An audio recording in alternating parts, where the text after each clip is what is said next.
ন্যায় ইনসাফের যে যোগ্য ব্যক্তি, ন্যায় ইনসাফের মাপকাঠিতে যোগ্য ব্যক্তি, তাকেই বাংলাদেশের জনগণ নির্বাচিত করবেন, এটা আমাদের প্রত্যাশা। এবং আপনি যেটি বললেন যে বিগত ছাত্র সংসদ ইলেকশনগুলোতে আমাদের সংগঠন, আমার সংগঠন ছাত্র শিবির ল্যান্ডস্লাইড বিজয় অর্জন করেছে, এর পিছনে হচ্ছে আমাদের যে ক্রিয়েটিভ কাজগুলি ছিল। আপনি দেখেন আমাদের প্রতি বছর হচ্ছে আমাদের কমিটিগুলো রিনিউ করা হয়। বাংলাদেশের অন্য কোনো ছাত্র সংগঠনে এত নিয়মিত কমিটিগুলি আসে না।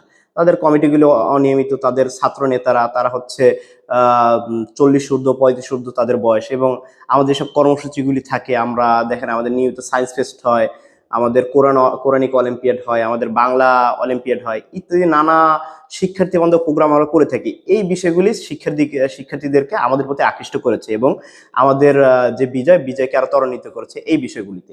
তাই আমাদের সমাজের নেতৃত্বে একটি সৎ, যোগ্য, দেশপ্রেমিক মানুষ দিক। তাকে হচ্ছে দেশপ্রেমে উন্নীত হতে হবে, তাকে হচ্ছে আধিপত্যবাদ বিরোধী কণ্ঠস্বর হতে হবে, তাকে সৎ হতে হবে। এমতো পর্যায়ে আমরা দেখি যে বাংলাদেশ জামাত ইসলামের চেয়ে অন্য কোনো ভালো দল নেই এই ক্রাইটেরিয়াগুলোতে। সেক্ষেত্রে আমরা বাংলাদেশ জামাত ইসলামকে প্রেফার করব। আমাদেরকে যারা গুপ্ত বলে, আমরা দেখতে পেয়েছি পত্রিকার মাধ্যমে তাদের ঢাবির হল সংসদের প্রায় 60 অধিক নেতাকর্মী তারা ছাত্রলীগের সাথে সম্পৃক্ত ছিল এবং তাদের কাউকে কিন্তু তারা বহিষ্কার করেনি। আমরা বাংলাদেশ জাতীয়তাবাদী ছাত্রদল এবার যে নির্বাচন, এটি একটি উৎসবমুখর নির্বাচন। এই নির্বাচনটি আমি মনে করি যে গত 17 বছর পরে মানুষের যে ভোটাধিকার আবার পূর্ণাঙ্গভাবে প্রতিষ্ঠা করার যে একটি লক্ষ্য, এর দ্বারপ্রান্তে আমরা দাঁড়িয়ে আছি। আমরা ছাত্রদল, আমরা ছাত্র এবং ছাত্রত্ব বজায় রেখে আমরা জনগণের দ্বারে দ্বারে যে ডোর টু ডোর যে ক্যাম্পেইনটি, এটি বাংলাদেশ জাতীয়তাবাদী দল বিএনপি আমাদের পরিচালনা করছেন। এবং সেটি কীভাবে? ফ্যামিলি কার্ড, কৃষক কার্ড, ছাত্রের যে সুযোগ সুবিধা বিএনপি সরকার নিশ্চিত করতে চাচ্ছে, এই মেসেজগুলো আমাদের দলের চেয়ারম্যান জনাব তারেক রহমান আমাদের ছাত্রদের দ্বারা জনগণের মাঝখানে পৌঁছে দিচ্ছেন। আগে যেরকম হল কালচার ছিল প্রত্যেকটা ইউনিভার্সিটিতে, প্রত্যেকটা কলেজটিতে, যে ধরে ধরে এনে রাজনীতি করানোর, আমরা এর ঘোর বিরোধী।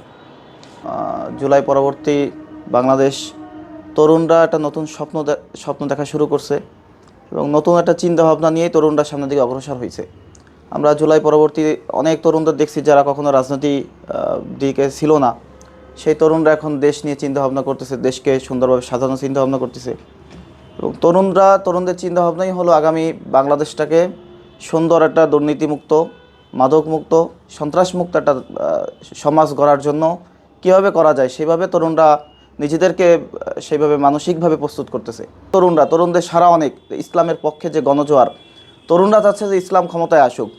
যদি ইসলাম ক্ষমতায় আসে, তরুণদের যে অধিকারগুলা, তরুণদের যে সকল বিষয়ে যে অধিকারগুলা, এই অধিকারগুলা তরুণরা বাস্তবায়ন দেখতে চায়। এবং বাংলাদেশের জনগণ তারা তাদের সুচিন্তিত মতামত, তারা প্রত্যেকেই সচেতন, তারা তাদের এমন দল এবং এমন প্রতীককেই তারা সমর্থন দিবে, ভোট দিবে, যাতে করে আগামী দিনের বাংলাদেশ নিরাপদ থাকবে। আপনি জানেন যে অতীতে বাংলাদেশ জাতীয়তাবাদী দল বিএনপির রাষ্ট্র পরিচালনার সুদীর্ঘ অভিজ্ঞতা আছে।